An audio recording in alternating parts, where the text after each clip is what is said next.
అందరికీ నమస్కారం.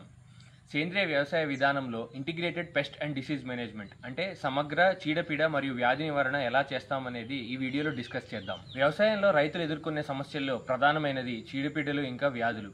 అసలు ఇన్ని పురుగులు వ్యాధులు ఎందుకు వస్తాయి? ప్రకృతిలో మనతో పాటు సమస్త జీవకోటి కూడా ప్రతిదినం ఆహారం కోసం శ్రమిస్తూనే ఉంటాయి. అందులో భాగమే మన పంటలకు వచ్చే చీడపీడలు కూడా. అయితే ప్రకృతిలో ఎప్పుడైతే బయోడైవర్సిటీ అంటే జీవ వైవిధ్యత కోల్పోయి బ్యాలెన్స్ తప్పుతుందో అప్పుడు ఇలాంటి చీడపీడల సమస్యలు ఎక్కువ అవుతాయి. ఈ సమస్య ఎంత పెద్దగా అవ్వచ్చు అంటే రైతు తన పొలంలో పెట్టిన పెట్టుబడి శ్రమ మొత్తం కూడా కోల్పోవచ్చు. దీన్ని పోగొట్టుకోవడం ఇష్టం లేక రైతులు తమ పొలాల్లో రసాయనిక పురుగు మందులు వాడడం మొదలు పెడతారు. తెలిసి తెలియక రైతులు మోతాదుకు మించి హానికారకమైన మందులు 2-3 రకాలు కూడా కలిపి వాడుతుంటారు. మొదట్లో ఇవి బాగా పనిచేసిన మెల్లగా పురుగులు వీటికి రెసిస్టెన్స్ అంటే నిరోధక శక్తిని డెవలప్ చేసుకుంటాయి. వీటిని అదుపులో ఉంచడానికి ప్రతిసారి కొత్త మందులు లేదా డోసేజ్ ఎక్కువ ఉన్న మందులు వాడటం వలన మనం తినే ఆహారంలోకి మరి నేలలోకి ఎక్కువ మోతాదులో విషం చేరుతుంది. మరి కెమికల్స్ లేకుండా పంటలు పండించలేమా? ఆర్గానిక్ ఫార్మింగ్ లో పంటలు ఎలా పండించాలి? ఇది కొంచెం ఛాలెంజింగ్ అయినా మన ఆరోగ్యం కోసం, మన పర్యావరణం కోసం ఖచ్చితంగా ట్రై చేయాలి.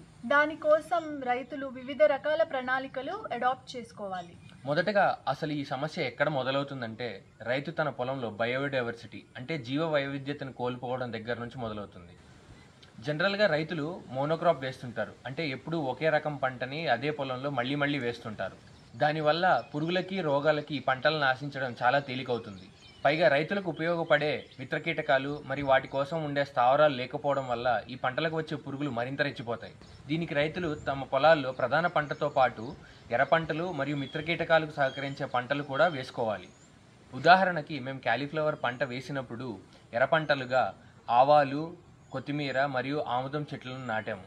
వీటితో పాటు ఎర్ర పంటలుగా బంతి, చామంతి, నువ్వులు మరియు జొన్నలు వంటివి కూడా వేసుకోవచ్చు. వీటిలో ఎర్ర పంటలు ప్రధాన పంటకు వచ్చే పురుగులను ముందుగా ఆకర్షిస్తాయి. మరికొన్ని పంటలు పక్షులకు స్థావరాలుగా ఏర్పడి ఈ పురుగులు తినడానికి సహకరిస్తుంటాయి. వ్యవసాయంలో చెట్లను కూడా అంతర్భాగం చేసుకోవాలి. పొలంలో వేప, కానుగ, విప్ప, మోదుగ, సీతాఫలం, జిల్లేడు వంటి చెట్లని గట్ల వెంబటి పెంచుకోవాలి.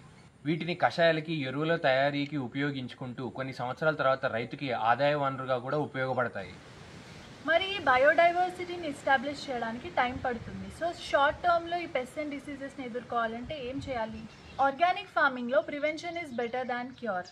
అంటే పురుగులు పంటను ఆశించక ముందే నివారించడం చాలా ముఖ్యం. వాటి కోసమే సేంద్రియ వ్యవసాయంలో వాడే కొన్ని టూల్స్ని మేము మీకు పరిచయం చేస్తాము. ఇప్పుడు చెప్పబోయేవన్నీ అడల్ట్స్ని అంటే తల్లి పురుగులని ట్రాప్ చేయడానికి వాడతారు, పురుగు ఉధృతిని ముందుగానే తగ్గించుకోవడానికి. ఇందులో మొదటిది సోలార్ ట్రాప్. ఇది ఎలా పనిచేస్తుందంటే ఇందులో yellow and blue లైట్స్ ఉంటాయి. వీటిలో మనం రోజు వాటర్ వేసి 2-3 డ్రాప్స్ ఆఫ్ ఆయిల్ వేయాలి. అప్పుడు ఈ లైట్స్కి అడల్ట్ మాత్స్ అండ్ బీటిల్స్ అంటే తల్లి పురుగులు వచ్చి నీళ్ళల్లో పడి చనిపోతాయి. ఎకరానికి 2-3 ట్రాప్స్ అవసరం అవుతాయి. వీటిలోనే ఫెరమోన్ ల్యూర్స్ పెట్టుకోవడానికి 2 స్లాట్స్ ఇచ్చారు. ఫెరమోన్ ల్యూర్ అనేది ఆడపురుగు వాసన కలిగి ఉన్న టాబ్లెట్స్ లాంటివి. ఈ వాసనకి మగ పురుగులు వచ్చి ట్రాప్లో పడతాయి.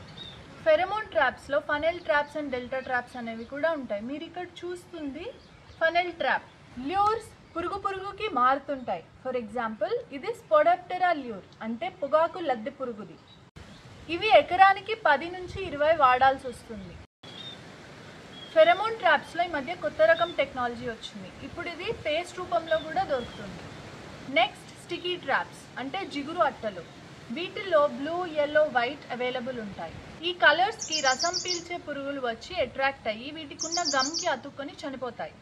బట్ వీటికున్న డిసడ్వాంటేజ్ ఏంటంటే ఒక్కోసారి మిత్ర పురుగులు కూడా వచ్చి వీటికి అతుక్కొని చనిపోతుంటాయి. ఇవి కూడా ఎకరానికి 10-20 వరకు పెట్టుకోవాలి. ఈ ట్రాప్స్లో కూడా పడని పురుగుల్ని అదుపు చేయడానికి కొన్ని స్ప్రేస్ వాడుతుంటాము. మొదటిగా కొన్ని నూనెలు వాడుకుంటూ ఉంటాము. వేప నూనె, కానుగు నూనె, ఆముదం నూనె. సివిఆర్ గారి పద్ధతిలో మట్టి ద్రావణంలో ఆముదం నూనె కలుపుకొని కూడా పురుగులు అదుపు చేసుకోవడానికి వాడుతుంటారు. చిన్న మొక్కల నుంచి పెద్ద మొక్కల వరకు వీటిని వివిధ డోసేజెస్లో వాడుకోవాల్సి ఉంటుంది. రెండో విధానంలో కషాయాలు వాడుతూ ఉంటారు.